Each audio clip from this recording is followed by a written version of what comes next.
Opinion: why chopper services in Pilgrim spots must be stopped on Sunday.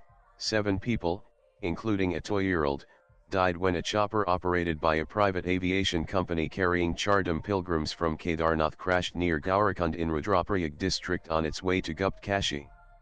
Initial indications are that it also happened due to poor visibility caused by bad weather. There are predictable and possibly even true suspicions about maintenance issues and cutting corners when it comes to passenger safety. On May 8, 6 people including the pilot were killed when their helicopter crashed into a hillside in Uttarkashi when flying from Dehradun to Harsil. 10 days later, an air ambulance helicopter made an emergency landing in Kedarnath when its tail rotor malfunctioned but no one got hurt. On June 7, a chopper carrying 5 people from Rudraprayag to Kedarnath in Uttarakhand had a technical snag during takeoff but managed to land safely on a highway. It is not surprising that the Uttarakhand Chief Minister has halted all helicopter services in the state for 2 days. However, what he said raises fresh concerns. He asked the state's chief secretary to form an expert panel to prepare a standard operating procedure mandating thorough technical checks of helicopters and taking updated weather information before every flight. This implies that these basic safety procedures are not generally conducted. That suspicion is borne out by information emerging that the ill-fated flight happened before the time slot allotted to that chopper service, indicating that the owners were probably running extra services off the register. As there are over 300 scheduled flights around that area during peak Chardham Yatra season, the temptation to squeeze in a few more beyond official hours is high. And if the area has no ATC or radar systems, weather changes can prove deadly. Last October, the Chief Election Commissioner and 3 other officials and the pilot had a close shave when their helicopter had to make an emergency landing near Munsiyari in Uttarakhand en route to the Milam Glacier because of a sudden weather deterioration.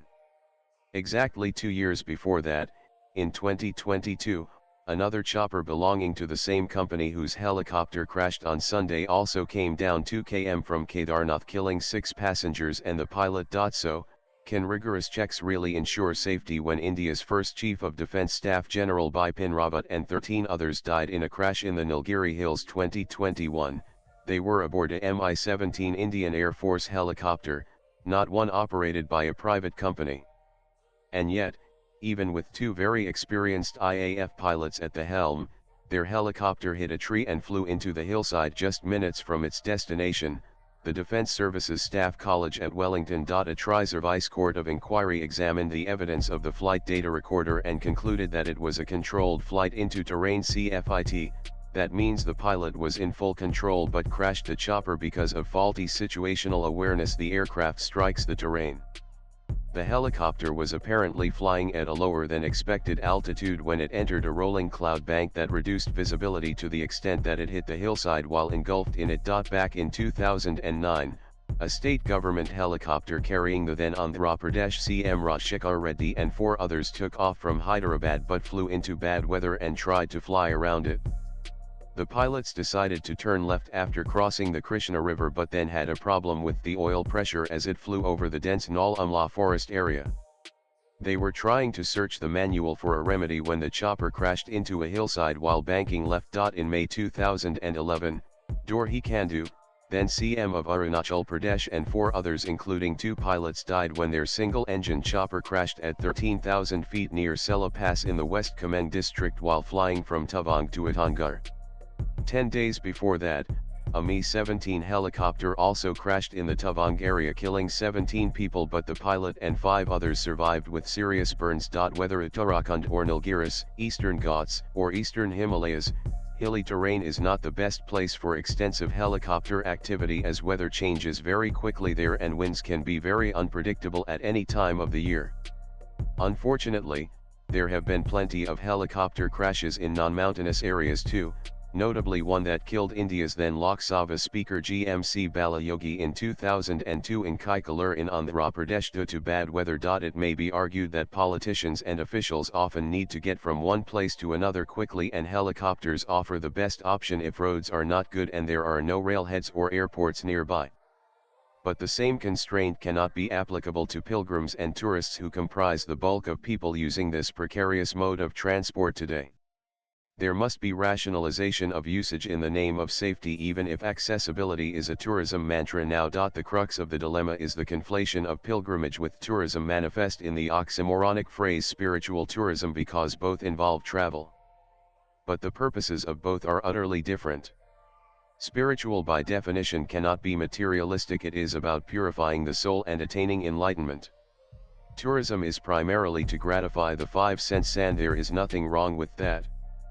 But the attitude to accessing either or both cannot be the same. The age-old practice of pilgrimage was not regarded as a fun family outing but a serious personal spiritual journey, even if often conducted in groups. These journeys were not meant to be done as quickly and as comfortably as possible with all modern amenities so that they could be ticked off a bucket list like a holiday hotspot.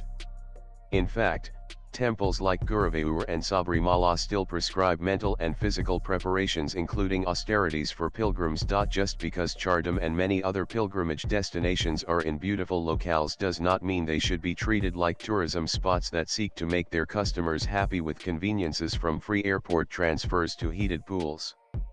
Pilgrimages are a sacred journey, where exertion to arrive at the presence of the Almighty is expected of devotees of many faiths, like undertaking Hajj to Mecca or walking to Santiago de Compostela in Spain. Unlike many faiths, there is no extra merit in going on a pilgrimage. For Hindus it is a personal choice.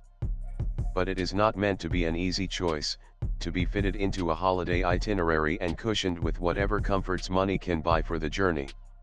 Devotion rather than wallets are the prerequisite, and the authorities need to lay down rules of conduct, if the sacredness of pilgrimages are to be maintained as well as the safety of both people and the holy locations. The states in which popular high-altitude pilgrimage spots are located particularly need to take some tough decisions, as the numbers will continue to rise, putting pressure on infrastructure in an ecologically fragile and climatically unpredictable area.